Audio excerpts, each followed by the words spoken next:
if f of x equal to x power 4 plus 13x cube plus 31x square plus 15x plus 2, then del power 4 f of x என்னன்னு கேக்குறாங்க, கண்டுபிடிக்கலாம். இப்போ del power 4 f of x னா del power 4 எழுதி இந்த f of x இந்த full வேல்யூவை இந்த இடத்துல எழுதணும். சரிங்களா? இப்போ அது கண்டுபிடிக்கணும்.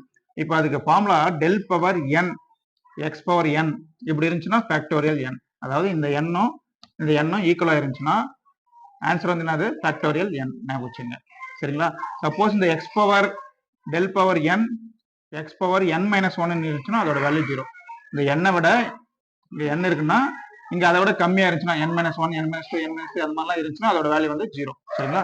இந்த ரெண்டு கான்செப்டை ஞாபகம் வச்சுங்க. அதை தான் இங்க ஆப்ரேட் பண்ண போறோம். இப்போ del பவர் 4 அப்படியே கிட்டோம். சரிங்களா? f of x இடத்துல இந்த இடத்துல அப்ளை பண்றோம். x பவர் 4 அப்ளை பண்ணலாம். Plus 6 cube plus 31x square plus 15x plus 2 etcetera அப்படி வரும். இப்போ இது கண்டுபிடிக்கணும். டெல் பவர் 4x பவர் 4 அதோட வேல்யூ என்னது, 4 ஃபேக்டோரியல். ஓகேங்களா? ஃபேக்டோரியல் இப்படியும் போடலாம், இப்படி போட்டு இப்படியும் போடலாம்.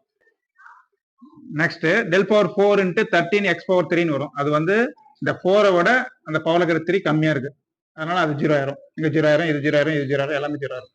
அப்போ டெல் பவர் 4 வந்து இந்த x பவர் 4 மட்டும்தான் டிஃபரன்ஸ் ஆப்ரேட்டர், அதை அப்ளை பண்ண முடியும். சரிங்களா? Forward difference operator del power n x power n என்ன வரும், ஃபேக்டோரியல் n வரும். அப்போ del பவர் 4 x பவர் 4 அதோட வேல்யூ என்னது, ஃபேக்டோரியல் 4. ஃபேக்டோரியல் 4 தெரியும், 4 into 3 into 2 into 1, 4 into 3 12, 12 into 2 24 answer. ஓகேங்களா? A 24.